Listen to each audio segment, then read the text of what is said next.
우리가 살면서 쓰는 말 중에 하나가 뭐냐면 지성이면 감천이다, 이런 말씀 많이 하지 않습니까? 무슨 얘기입니까 이게? 정성이 지극하면 하늘도 감동한다라고 하는 그러한 그 의미를 담고 있습니다. 그런데 이러한 내용이 기독교 신앙의 내용과 부합할 수 있는가라고 하는 부분입니다. 기독교 신앙 안에서도 이러한 내용들이 많이 발견되는 것들을 우리가 볼 수 있는데요. 우리가 흔한 예로 우리가 기도하고 또 기도를 더 쌓고 하면 하나님께서 어떻게 하신다고요? 응답해 주시거나 보상해 주시겠다. 그리고 우리가 소원하고 원하는 것을 복으로 주실 것이다 라고 하는 그런 생각을 할 때가 많습니다. 우리가 하는 헌신, 우리가 하는 봉사, 그리고 선행, 이러한 것들을 하나님 앞에 하면 할수록 하나님께서는 내게 감동하셔서 나에게 복을 주실 것이다 라고 하는 그런 생각을 가질 때가 있다는 것입니다. 그렇지만 참된 복음의 내용들을 이해하고 살아가는 성도들, 하나님의 사람들은 이러한 내용들이 그렇지 않다는 것을 잘 알고 있습니다. 우리가 선을 행하고 우리가 우리의 수준에 있어서 참으로 고귀한 삶을 산다 할지라도 하나님의 의의 수준을 만족시킬 수가 있는가라고 하는 것입니다. 하나님이 말씀하신 바를 다 만족시켜서 하나님이 정말 감동할 정도의 그러한 수준이 우리한테 있는가라고 하는 것이죠. 뭐 쉽게 얘기하면 오늘 본문에 읽었던 말씀을 보시면 예수께서 제자들에게 이르시되 실족하게 하는 것이 없을 수는 없으나 그렇게 하는 자에게는 화로다. 그러면서 실족해 하지 말아라. 그런 이야기를 하십니다. 그리고 형제가 죄를 범하거든 경고하고 회개하거든 용서하라. 용서하는데 얼마나 용서하라고요? 하루에 7번이라도 내게 죄를 짓고 7번 내게 돌아와 내가 회개하노라 하거든 용서하라는 거예요. 끊임없이 용서해줘라, 그렇게 표현하고 있습니다. 여러분, 우리가 그렇게 용서할 수 있는 마음이 있습니까, 우리 안에? 기독교 그 진리의 말씀들을 하나하나 우리가 감당해내기가 쉬운 일이 아닙니다. 지금 말씀하신 내용들을 지키며 살아가는 것 또한 어렵고 우리로 하여금 한숨을 쉬게 할 정도로 우리에게 있어서 너무나도 높습니다. 10계명을 생각해 봐도 알 수 있을 것입니다. 10계명 지금 떠올리십니까? 10계명, 1계명에서부터 10계명까지.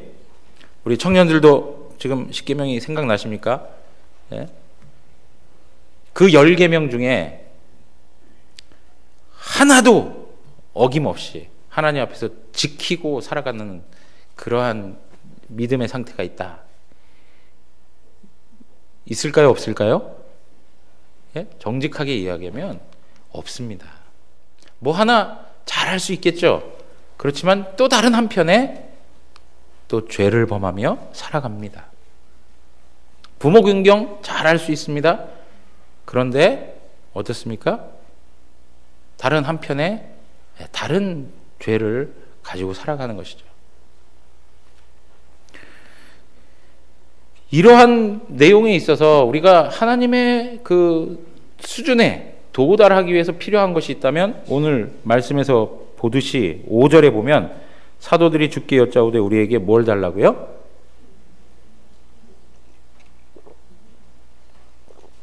믿음을 더하소서, 그렇게 이야기하고 있습니다. 믿음을 더하소서. 그런데 사실 우리가 하나님의 그 의의 수준에 도달하기 위해서 정말 필요한 것이 있다면 믿음인데요. 그렇지만 세상과 많은 사람들이 오해하고 착각하고 있는 것 중에 하나가 무엇이냐면 선한 일을 많이 해야만 우리는 천국에 갈 수 있다라는 이야기들을 대부분 합니다.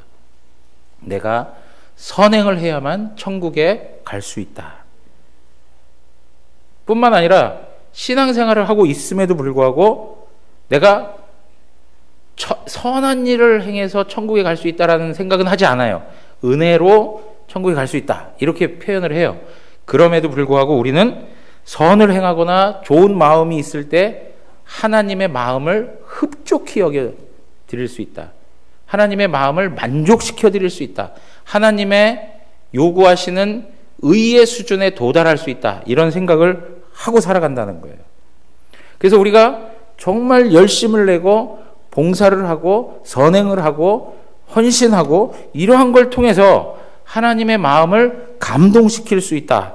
그리고 그 감동을 통해서 내가 원하고 내가 바라는 것을 얻어낼 수 있다라고 하는 생각을 한다는 거예요. 그러니까 내가 지금 봉사하고 헌신하고 열심을 내고 하는 게 전부 뭘 위해서 하는 거예요?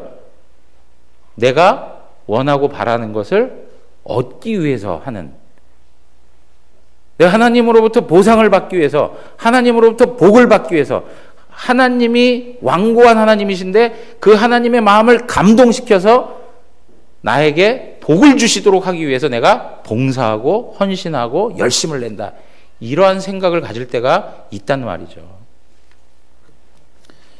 그런데 오늘 본문 말씀을 보면 7절에서 10절에 있는 말씀 한번 보세요. 7절에서 10절. 너희 중 누구에게 밭을 갈거나 양을 치거나 하는 종이 있어 밭에서 돌아오면 그더러 곧 와 앉아서 먹으라 말할 자가 있느냐? 그러면서 한 종에 대한 이야기를 하고 있어요. 도리어 그더러 내 먹을 것을 준비하고 띠를 띠고 내가 먹고 마시는 동안에 수종 들고 너는 그 후에 먹고 마시라 하지 않겠느냐? 이렇게 다 명한 대로 하였다고 해서 종에게 감사하겠느냐? 그렇게 얘기해요. 여러분 보십시오. 한 종이 아침 일찍 밭에 나가서 밭일을 열심히 하고 왔습니다. 오늘 하루 종일 열심히 일했기 때문에 집에 들어와서 이제는 편히 좀 쉬어보자. 그렇게 할 수 있을까요? 그럴 수 없다는 거예요. 이제 집에 들어오고 나니까 집에 쌓인 일이 있는 거예요. 또 해야 될 일이 있는 거예요. 어떤 일이 있을까요? 주인에게 먼저 식사 대접을 해줘야 되는 거예요. 주인의 식사를 마련해줘야 되는 일을 해야 돼요. 서둘러 주인의 식사를 마련해 주었습니다. 그동안 그는 정말 지치고 또 배고픈 그 주림을 가지고 당장에 밥을 먹지 못하고 주인이 다 먹을 때까지 기다립니다. 그리고 나서 밥상 물려라 그랬더니 물리고 나니까 그 다음 뭐해요?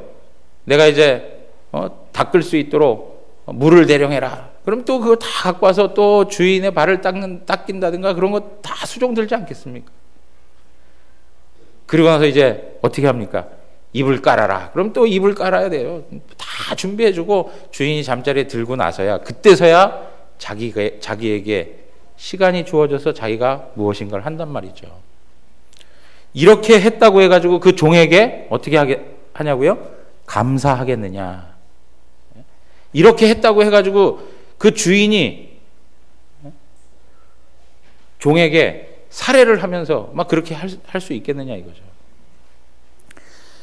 오히려 그 종은 뭐라고 얘기합니까? 오늘 말씀에 보니까 10절에 나는 무익한 종입니다. 그렇게 얘기합니다. 나는 무익한 종입니다. 나는 마땅히 해야 할 일을 한 것입니다. 자기가 그렇게 열심히 하고 나서 주인님 나한테 뭔가 보상해 줘야 되는 거 아닙니까? 라고 하는 걸 주장할 수 없다는 거예요.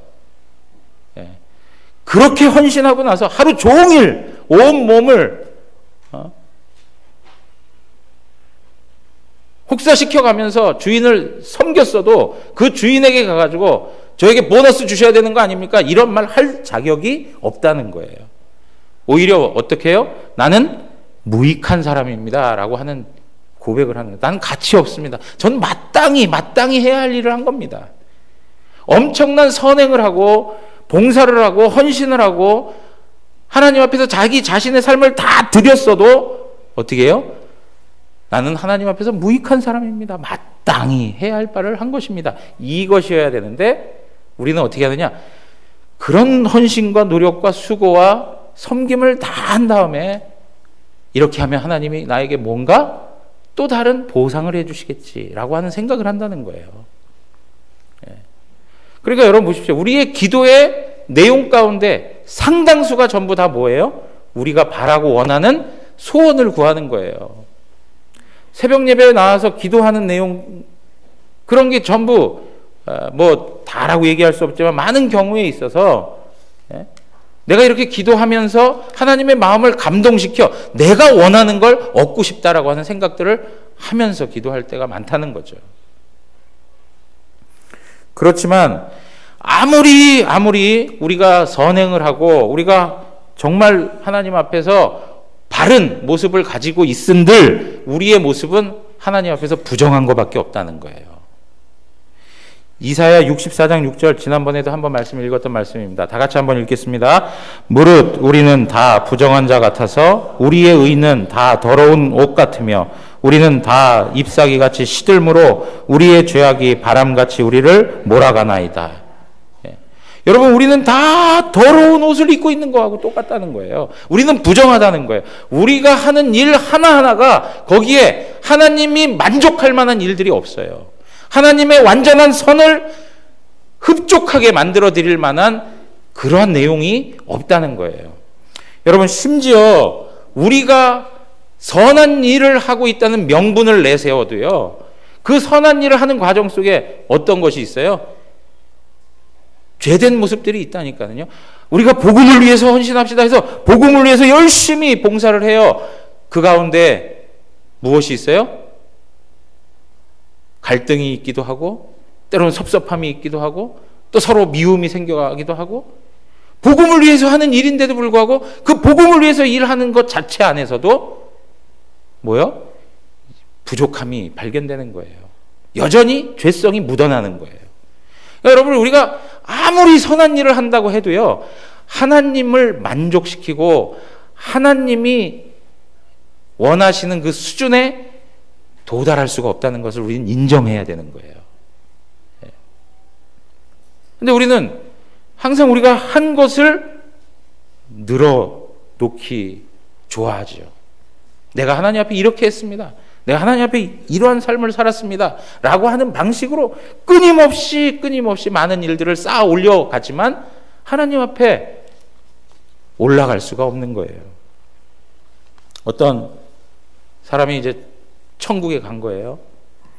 천국 문 앞에 문지기가 천국을 들어가려면 1000점의 선한 행위가 있어야 됩니다. 라고 이야기한 거예요. 1000점의 선한 행위가 있어야 됩니다. 자, 당신이 살면서 선하게 행했던 것들을 한번 말해 보십시오. 아, 제가 학생 때 우리 엄마 말을 얼마나 잘 듣고 공부를 열심히 해가지고 장학금도 받고 모든 사람들에게 모범생이라고 일컬음을 받았습니다. 1점. 그리고 제가 청년이 되어서 얼마나 하나님 앞에 헌신하고 이 교회에서도 여러 가지 봉사 활동을 하면서 우리 다음 세대 자녀들을 위해서 제가 얼마나 노력하고 그들을 양육했는지 모릅니다. 2점. 제가 결혼을 하고 다른 사람 보지 않고 오직 제 아내만을 바라보고 제 아내만을 사랑하면서 조금도 마음에 꺼리낌 없이 아름다운 가정을 세워왔습니다. 2점. 오늘도 어떤 분 말씀 들어보니까 이런 일은 없지만 다시 태어나도 또 만나고 싶으시고 또 결혼하고 싶습니까? 그렇게 하시겠다는 거예요. 전 참 우리 교우들이 참 훌륭하세요. 정말 훌륭하세요. 그러면서도 참 신기해요. 아주 훌륭하십니다. 그 사랑이라는 게 얼마나 좋은데.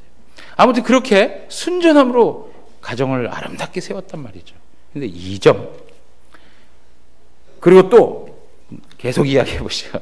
그래서 교사로 봉사했습니다. 찬양대 했습니다. 식당 주방에서 그 어려운 일 다 도맡아서 했습니다. 화장실 청소도 하고요. 안내위원도 하고요.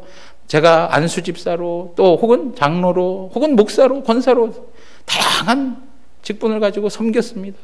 비가 오나 눈이 오나 복음 전도자로 열심히 했습니다. 3점. 예? 점점 가면 갈수록 이야기할 거리가 있습니까? 없습니까? 할 거리가 없는 걸 느끼겠죠. 이거 진짜 어떻게 해야 될까? 절망스러운 거예요. 더 이상 이제 꺼내낼 것이 없어요. 아니, 1000점이라는데 이제 다 합친 게 얼마예요? 예? 이거 갖고 어떻게 하나? 절망스러운 거예요. 그러니까 이제 막 눈물이 나오는 거예요. 예? 아유, 좀 불쌍히 여겨주십시오. 그냥 막 울음이 터져 나오는 거예요. 어떻게 천국에 갈 수 있겠습니까? 그랬더니 천국 문이 확 열리면서 들어가게 됐다는 거예요. 예? 여러분, 하나님 나라 은혜로 가는 거잖아요. 그죠? 우리의 실력과 우리의 노력과 우리가 쌓은 업적을 가지고 가는 것이 아니라 하나님 은혜를 인하여서 가는 거잖아요. 그러니까 우리는 이 땅에서 아무리 많은 봉사를 가지고 줄을 세워놓고 그것을 리스트 해가지고 보여본들 하나님 그분에게 그분의 마음을 확 감동시킬 만큼의 그러한 것들이 못 된다는 것이 사실인 거예요, 사실. 그런데 우리 하나님 좋으셔서 은혜로 그걸 다 받아주시잖아요. 여러분, 우리 안에 선한 행위가 없고 우리가 가지고 있는 모든 것들이 부끄러운 옷밖에는 되지 않으며 다 부정하다라고 생각을 한다면 우리는 무엇에만 의지해야 될까요? 하나님 그분에게만 의지해야 되는 거예요. 하나님 그분의 은혜와 사랑에 의존해야 되는 거예요. 다른 곳에 우리의 마음을 내어 맡길 수가 없는 것이죠. 웨스트민스터 신앙고백서 16장 5항에 이런 말이 있습니다. 우리는 우리의 최선을 다한 행위에 의해서도 하나님의 손에 있는 죄의 용서나 영생을 얻을 수 없다. 인간의 선행과 장차올 영광 사이에 큰 불균형이 있고 우리와 하나님 사이에 무한한 거리가 있어서 우리는 그 행위로 하나님께 유익하게 하지도 우리의 이전에 지은 죄의 벌을 갚지도 못한다. 우리가 우리로서 할 수 있는 것을 다한 때라도 우리는 우리의 의무를 한 것뿐이요 무익한 종에 불과하다. 우리의 선행이 훌륭하다면 성령으로부터 나온 것이요 그 선행이 우리에 의해 이루어질 때에는 그것이 더러워지고 많은 약점과 불완전으로 섞여져 하나님의 심판의 엄중함을 견뎌낼 수 없다. 그렇게 얘기했어요. 우리 믿음의 선배들이 하나님 앞에서 말씀에 따라 신앙 고백을 고백했던 내용, 신앙을 고백했던 내용이 바로 이러한 고백인 것이죠. 우리의 행위와 우리의 선행과 우리의 업적과 우리의 노력은 하나님 앞에 될 일이 아니라는 거예요. 이런 말씀이 우리에게 주는 유익이 무엇일까요? 하나님 앞에서 정말 잘못된 삶을 살아가고 있는 죄인들에게 있어서는 이것이 얼마나 위로입니까? 그렇지 않습니까? 여러분 위로가 되지 않으세요? 내 실력으로, 내 능력으로, 내 조건으로, 내가 쌓은 업적으로, 선행으로 하나님 나라에 들어가는 것이 아니고 또 하나님 앞에 보상을 받는 것이 아니라 오로지 하나님의 사랑과 은혜와 전적인 하나님의 복주심으로 말미암아 하나님 앞에 나갈 수 있고 그 은혜를 누릴 수 있다면 그것만큼 위로가 어디 있겠습니까? 그렇죠? 아무것도 하나님 앞에 한 게 없는데 또 한편에 정말 하나님 앞에서 하나님이 주신 은혜와 이러한 복이 내 것에서 만들어진 것이 아니고 내 노력에서 생겨난 것이 아니라 하나님의 은혜로 인하여서 주어진 거라고 생각하면 우리 마음 가운데 있는 자랑과 교만이 사라지는 것이죠. 우리는 자랑할 거리가 없는 것이고 교만에 빠질 이유가 없는 거예요. 왜요? 하나님의 은혜로 주신 거니까. 이 기독교 신앙의 가장 본질적인 이 복음의 내용을 우리가 붙들지 않으니까 다른 것들을 자랑하고 쓸모없는 쓰레기 같은 것들을 늘어놓으면서 하나님 앞에서 마치 우리가 의인인 양 하고 살아가는 그런 모습들을 행하는 거예요. 우리는 하나님 앞에서 내세울 게 없다는, 우리 찬양 만세반석 열리니 그 찬양에도 보면 보십시오. 내가 공을 세우나 은혜 갚지 못하네. 쉼이 없이 힘쓰고 눈물 근심 많으나 구속 못할 죄인을 예수 홀로 속하네. 여러분, 우리가 하는 것이 아니라 예수 그리스도 그분 혼자 우리를 구원해 내시는 거예요. 우리가 이런 질문을 할 수 있습니다. 그러면 하나님께서 순종하는 자에게 복을 주시겠다고 하지 않았느냐라고 이렇게 질문을 할 수 있지 않습니까? 물론 하나님께서 순종하는 자에게 복을 주시겠다라고 말씀하셨습니다. 그런데 그것이 어떠한 순종이냐, 어떠한 복이냐, 하나님께서 뜻하시고 하나님이 원하시는 대로 우리를 이끌어 가시기 위해서 주신 약속이지, 우리가 원하고 우리의 욕심을 채우라고 하는 방식으로 그 약속을 주신 것은 아니라는 거예요. 우리가 분명히 오해하지 말아야 될 게 있는데요. 여러분, 하나님이 주시는 복이 있습니다. 제가 지금 말씀드리면서 하나님으로부터 오는 보상과 복을 부인하는 얘기를 하고 싶은 것이 아니에요. 하나님께서 우리에게 주시는 보상이 있고 복이 있어요. 여러분 믿으세요? 네, 그럼 믿고 사셔야 돼요. 그런데 문제는 뭐냐면 이러한 것들을 얻어내기 위해서 신앙을 한다는 거예요. 우리의 신앙의 동기가 이러한 복을 얻기 위한, 근데 그 복도요, 하나님의 시각에 있는 복이 아니고 하나님 나라적 관점에 있는 복이 아니라 철저히 육신적인 복, 이 세상의 복, 이 세상의 영광, 성공, 번영, 형통, 내가 소원하는 것, 나를 자랑하고 나를 높이 세우고 나를 과시하기 위해서 필요한 그 무엇, 그것을 위해서 하나님 앞에 기도하고 하나님 앞에 헌신하고, 그래서 그거를 받아내기 위해서 그런 일들을 행한단 말이죠. 종교적 활동들을 한단 말이에요.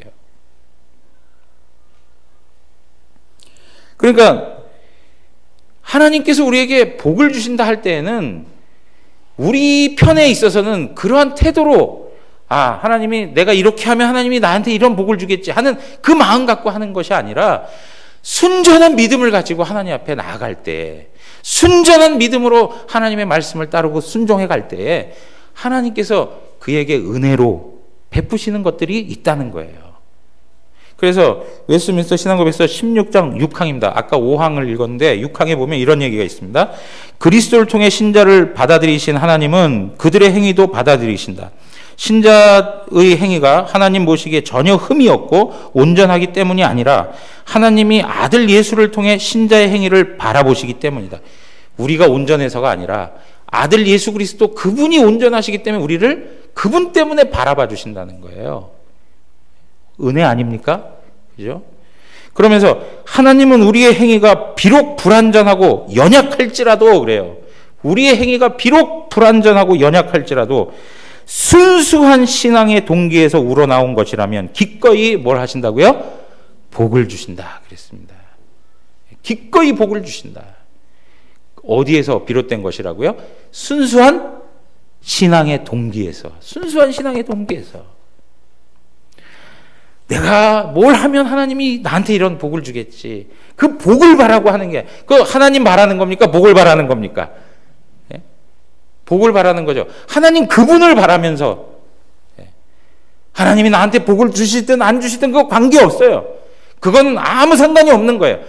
그냥 그 하나님 바라보고 있는 그것 때문에 어떻게 해요? 나에게 하나님께서 생각지도 못하는, 바라지도 않았던 그런 은혜를 허락해 주시는 것이죠. 우리가 끊임없이 우리가 이러한 방식 안에서 잘못된 신앙적 관점을 가지고 살아갈 때 하나님은 우리에게 뭘 주시냐면 시련을 주세요. 시련. 고난이라는 걸 주세요. 그 고난과 시련을 통해서 하나님께서는 우리의 관점을 바꿔가세요. 예. 그러니까 고난이 유익입니까? 불행입니까? 예? 고난이 유익입니까? 불행입니까? 이런 말씀하실 때마다 부담되지 않습니까? 예? 저도 그럴 때 있어요. 자꾸 고난에 대한 설교하니까 김 목사 너부터 한번 고난 좀 막 당해봐라. 하나님이 그리고 막 굴리신다면 어떨까? 예? 그런데 항상 지나고 나면 그 고난과 시련이 우리에게 있어서 너무나도 소중하고 너무나도 유익되게 했다는 것. 그래서 시편의 저자가 고백한 것처럼 고난당하는 것이 내게 유익이라, 이런 고백을 할 수 있는 거예요. 고난당하는 것이 내게 유익이라. 이러한 방식을 통해서 하나님께서는 시련과 고난이라는 방식을 통해서 우리의 시각을 바꿔놓으세요. 그리고 우리의 마음으로 점점 순전하게 만들어 가세요. 내 욕심, 나의 소원, 이런 것들을 채워갔던 그 모든 것에서 그런 걸 이제 다 내려놓고 오직 주님만을 순전히 바라보면서 우리 안에 하나님의 형상을 만들어 가세요. 그것이 하나님의 일하심인 것입니다. 여러분, 우리를 하나님께서 받아주시는 것은 우리가 온전하고 경건하고 의인이었을 때 받아주신 것이 아닙니다. 우리가 죄인이었을 때 우리를 하나님의 사랑으로 품어 주셨습니다. 로마서 5장 8절 다 같이 한번 읽겠습니다. 우리가 아직 죄인 되었을 때 그리스도께서 우리를 위하여 죽으심으로 하나님께서 우리에 대한 자기의 사랑을 확증하셨느니라. 아멘. 우리가 죄인 되었을 때, 우리가 연약하였을 때, 우리의 부족함이 있을 때, 허점투성이로 살아갔을 때, 죄의 수많은 티를 안고 살아갔을 때, 그때 하나님께서 그리스도를 십자가에 죽이심으로 말미암아 하나님의 사랑이 무엇인지를 우리에게 보여주셨다는 거예요. 우리가 온전했을 때 아닙니다. 우리는 온전한 적이 없습니다. 여러분, 누가복음 17장 11절에서 19절에 있는 말씀을 보면은요, 예수님께서 그 나병 환자들이 나오는데 그 나병 환자들을 어떻게 받아들이셨는가가 설명되어져 나오는데요. 누가복음 17장 11절로 가서 한번 보세요. 예수께서 예루살렘으로 가실 때 사마리아와 갈릴리 사이로 지나가시다가 한 마을에 들어가시니 나병 환자 10명이 예수를 만나 멀리 서서 소리를 높여 이르되 예수 선생님이 우리를 불쌍히 여기소서 하거늘 보시고 이르시되 가서 제사장들에게 너희 몸을 보이라 하셨더니 그들이 가다가 깨끗함을 받은지라. 그 중에 한 사람이 자기가 나은 것을 보고 큰 소리로 하나님께 영광을 돌리며 돌아와 예수의 발 아래 엎드려 감사하니 그는 사마리아 사람이라. 예수께서 대답하여 이르시되 10사람이 다 깨끗함을 받지 아니하였느냐? 그 9은 어디 있느냐? 이 이방인 외에는 하나님께 영광을 돌리러 돌아온 자가 없느냐 하시고 그에게 이르시되 일어나 가라, 내 믿음이 너를 구원하였느니라 하시더라. 여러분, 여기 나병 환자 10명이 나옵니다. 예수님을 만났을 때 그들이 예수님으로부터 받아들여졌던 것은 그들이 의로워서 받아들여진 것이 아니에요. 그들이 깨끗해서 받아들여진 것이 아니에요. 그들은 뭐였어요? 나병 환자였습니다. 여러분, 나병이 예를 들면 팔에 났어요. 그러니까 나는 다리는 전 깨끗합니다. 저는 다리는 하나님 보시기에 깨끗한 사람입니다. 주님 보시기에 깨끗합니다. 하고 자기 자신이 깨끗하다고 이야기할 수 있습니까? 없습니다. 어느 한 부분에 나병이 생기게 되면 그 전체가 다 부정한 사람이 되는 거예요. 그러니까 이 나병 환자들은 자기의 깨끗함을 주장할 수가 없는 거예요. 자기 어떤 부분에, 다른 신체 부분에 있어서 깨끗함이 있고 정상적인 건강한 모습을 가지고 있다 하더라도 그것을 주장할 수가 없는 거예요. 단지 이들이 할 수 있는 게 뭐예요? 자기 자신들이 부정한 사람이라는 것을 깨닫고 그들이 고백할 수밖에 없는 것은 13절 다 같이 한번 읽겠습니다. 13절입니다. 소리를 높여 이르되 예수 선생님이여 우리를 불쌍히 여기소서 하거늘. 그들이 예수 그리스도 앞에 받아질 수 있었던 것은 주 예수여 우리를 불쌍히 여기소서 하는 것이었어요. 이게 무엇입니까? 철저히 자기 자신들은 깨끗한 것이 없고 자기 자신들은 의가 없고 오직 주님의 은혜만이 우리를 품어주실 수 있습니다 라고 하는 것입니다. 사랑하는 성도 여러분, 우리가 하나님 앞에서 보상과 세상의 복을 얻기 위해서 선행을 하는 것이 아니라면 우리가 그러면 왜 선행을 해야 되는가? 그것을 오늘 말씀 속에 보면은요, 14절에서 16절 말씀이 있는데 한번 보세요. 14절에서 16절. 우리가 봤던 이야기입니다. 제사장들에게 너희 몸을 보이라. 그렇게 가다가 깨끗함을 받습니다. 그리고 그 중에 한 사람이 자기가 나은 것을 보고 큰 소리로 하나님께 영광을 돌리며 돌아왔습니다. 그리고 예수의 발 아래에 엎드려서 감사했다. 이렇게 이야기하고 있습니다. 여러분, 이 사람이 하나님 앞에 영광을 돌리는 것, 하나님 앞에 선행을 하고 있는 것은 무엇 때문에 하는 것이냐면 감사 때문에 하는 거예요. 감사 때문에. 내가 무언가를 하나님으로부터 또 다른 내가 원하는 것을 얻어내고 하나님으로부터 보상을 받기 위해서 하는 것이 아니라, 선행하는 것이 아니라, 그런 것 상관없이 나를 치료해 주시고 구원해 주신 그 하나님 은혜 앞에 감사함이 있기 때문에 하나님 앞에 나와서 영광을 돌리는 거예요. 그러니까 여러분 보세요.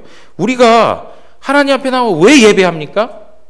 하나님 주신 은혜가 감사해서 그런 거예요. 우리가 왜 하나님의 교회를 섬기면서 정말 시간 들여가고 그리고 물질 들여가면서 하나님 앞에 헌신하는 이유가 무엇입니까? 그걸 통해서 또 다른 걸 하나님 달라고 하기 위해서 그런가요? 그거 아니라 하나님 주신 은혜가 너무 감사해서 하는 것이죠. 그러니까 온 성도들이 가지고 있어야 할 하나님 앞에서의 자세는 하나님이 나에게 주신 삶에 대한 모든 내용을 감사함으로 받는 거예요. 감사함으로. 내가 하나님 앞에 교사를 섬기는 것도 감사함이 있기 때문에 해야 되는 거예요. 내가 하나님 앞에 찬양대로 섬기는 것도요, 하나님 주신 은혜가 너무 감사해서 하나님 앞에 그 일을 감당하는 거예요. 내가 주방에서 땀 흘려가면서 교회 식구들의 음식을 만들어내고 하는 그 모든 일들은 하나님 주신 은혜, 사랑에 하나님께서 우리 가운데 다가오셔서 베푸신 그 놀라운 은총에 감사한 마음이 있기 때문에 하는 거예요. 다른 이유가 있어서는 아니 되는 것이죠. 우리가 이 한 해 하나님 앞에서 다양한 봉사의 내용들을 가지고 섬기는데요, 무엇 때문에 우리가 그 일들을 감당하는가, 이거 생각해 보셔야 되는 거예요. 내게 돌아올 유익, 내가 얻을 어떤 보상, 그런 것 때문에 하는 거 절대 아니라는 것이죠. 여러분, 여기 그 하이델베르그 요리문답 86문에 보면 이런 이야기가 있습니다. 우리의 공로가 조금도 없이 그리스도로 말미암아 오직 은혜로 우리의 죄와 비참함으로부터 구원을 받았는데 우리는 왜 또한 선행을 해야 합니까? 이렇게 얘기했어요. 왜 선행을 해야 합니까? 거기에 대해서 답을 이야기하고 있는데요. 그리스도께서 그의 보혈로 우리를 구속하셨을 뿐 아니라 그의 성신으로 우리를 새롭게 하여 그의 형상을 닮게 하시기 때문입니다. 하나님께서 주신 구원 때문이라는 거예요. 그러면서 이것은 우리가 모든 삶으로서예요. 가정에서, 직장에서, 삶의 현장에서, 교회에서, 모든 삶으로서 하나님의 은덕에 어떻게 해요? 감사하고 해요. 하나님의 은덕에 감사하고 하나님께서 우리를 통해 찬양받으시기 위함이며, 어떠한 위치에 있든지, 내가 화장실 청소를 하면서 교회를 섬기든, 교사를 하든, 찬양대를 하든, 식당에서 섬기든, 쓰레기를 치우면서 섬겨가든, 모든 사역의 현장에서 하나님을 향한 감사 때문에 하게 된다는 거예요. 그것을 놓쳐서는 안 돼. 그것이 바로 순전한 믿음이라는 거죠. 순전한 믿음. 우리가 보상을 바라고 하면 어떤 생각이 드냐면요, 내가 이렇게 죽도록 했는데도 왜 하나님 나한테 어떤 보상을, 남이 알아주지도 않고, 이게 뭡니까 도대체? 음지에서 정말 하나님 원하시고 기뻐하시는 대로 내가 이렇게 순종했는데 사람들도 알아주지 않고, 목사도 알아주지 않고, 하나님도 나한테 주시는 게 도대체 뭐가 있습니까? 이런 생각할 수 있지 않겠습니까? 그런데 그냥 주신 은혜가 감사해서 그 은혜가 너무 가슴에 감동이기 때문에 하나님 앞에 감당하면 옥합을 깨뜨려서 주님 앞에 자신을 다 드리는 것이죠. 여러분, 여기 돌아와가지고 하나님 앞에 영광을 돌렸던 이 나병 환자가 철저히 자기의 유익을 구하지 않았다는 것을 우리는 성경을 통해 잘 알 수 있어요. 보상을 받기 위해서, 자신의 행복을 위해서 먼저 예수님께 와가지고 영광 돌리고 감사한 것이 아니라 철저히 자기 유익은 다 뒤로 하고 그 하나님께 영광 돌리는 것을 기쁨으로 삼고 왔다는 거예요. 감사함이 있어서. 왜 그런지 아세요? 오늘 말씀해 보니까 이런 얘기가 있습니다. 예수님 보시고 이르시되 가서 제사장들에게 너희 몸을 보이라 하셨더니 그들이 가다가 깨끗함을 받은 거예요. 제사장한테 가가지고 자기 몸을 보여야 제사장이 그래 너는 나병에서 다 나았어. 너는 이제 부정한 자가 아니라 깨끗한 자야 라고 확인을 해줘야 되는 거거든요. 그런데요, 그중 한 사람이 자기가 나은 것을 보고 큰 소리로 하나님께 영광을 돌리며 돌아갔어요. 예수님에게. 여러분, 가다가 대제사장이 확인을 해줘야 나는 깨끗한 사람이 되는 거예요. 난 지금까지 부정한 사람이 돼가지고 가족들하고 같이 살지도 못했고요. 사회에서도 분리가 돼가지고, 아까 외부인 이야기 하셨죠. 우리 문 목사님이. 외부인이 되어버렸어요. 그래가지고 격리된 채, 그것도 도시 바깥에서 말이죠. 인간다운 삶을 살지 못한 채 그렇게 버림받은 사람으로 살아가고 있는데, 자기가 가다 보니까 깨끗이 나음을 받은 거예요. 그러면 자기 욕심을 차린다면, 자기를 먼저 생각한다면 누구한테 가야 될까요? 제사장한테 가야 돼요. 가가지고 빨리 확인 도장 받고 내가 깨끗함을 받았다는 것을 다른 사람한테도 알려줘야죠. 갑자기 예수님께로 돌아가다가 다시 나병이 생기거나 여러 가지 발생할 수 있는 일들을 염려했다면 그가 돌이킬 수 없는 것이죠. 여러분, 여기에서 보세요. 철저히 그는 예수님에게 감사하고 싶은 마음이 있었던 거예요.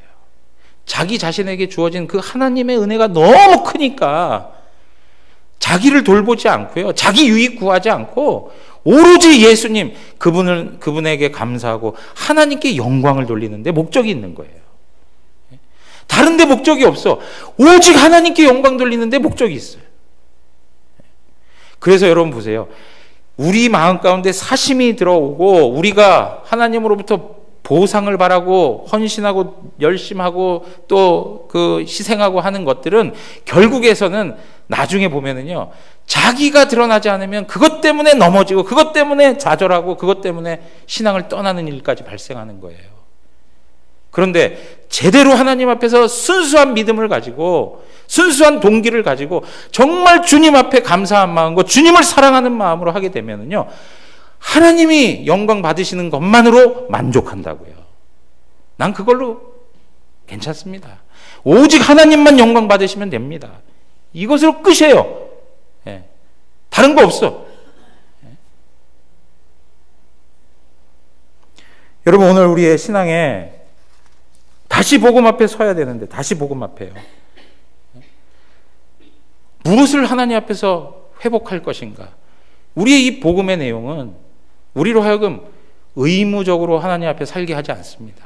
이 복음은 우리에게 자유를 주었습니다. 이 복음은 우리의 마음에 사랑을 만들어내어 주었습니다. 그래서 주님을 섬길 때 감사함으로, 뜨거운 사랑으로 하나님 섬기라고 하는 거예요.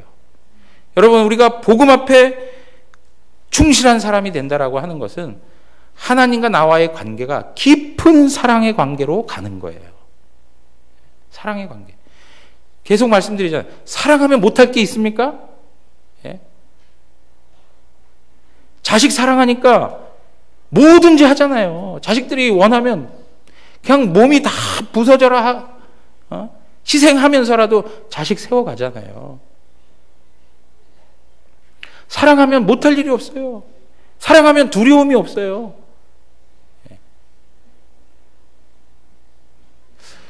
얼굴 표정들이 사랑을 안 해보신 분들 같이 이렇게 난 사랑 몰라요. 사랑 해본 사람은 알잖아요. 그래서 우리 찬송의 고백이 참 멋져요.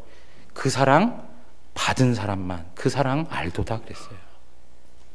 그 사랑 받은 사람만 그 사랑 알도다 그랬어요.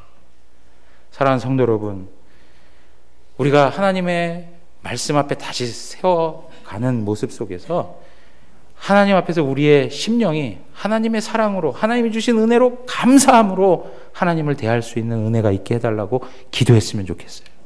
예. 그런 마음이 회복됐으면 좋겠어요. 예. 그래서 의무가 아니고, 예. 억지로 그냥 내가 맡은 게 왼수지, 내가 왜 그때 그렇게 사인업을 해가지고, 내가 왜 그때 하겠다고 해가지고, 이게 무슨 꼴이야 이게. 내가 내년에는 죽어도 안 한다 내가. 그러한 마음 갖고 하나님의 교회를 바라보고 주님을 대하면 그게 무슨 거기에 기쁨이 있으며 거기에 무슨 감사가 있겠습니까? 우리의 마음 가운데 하나님이 우리를 사랑하셔서 아들을 예수를 주신 그 은혜를 다시 한번 기억하시면서 주님을 뜨겁게 사랑하는 그 열정이 다시 한번 회복되는 은혜가 있기를 주님의 이름으로 축원합니다. 우리 시간에 찬양하고 기도하겠습니다.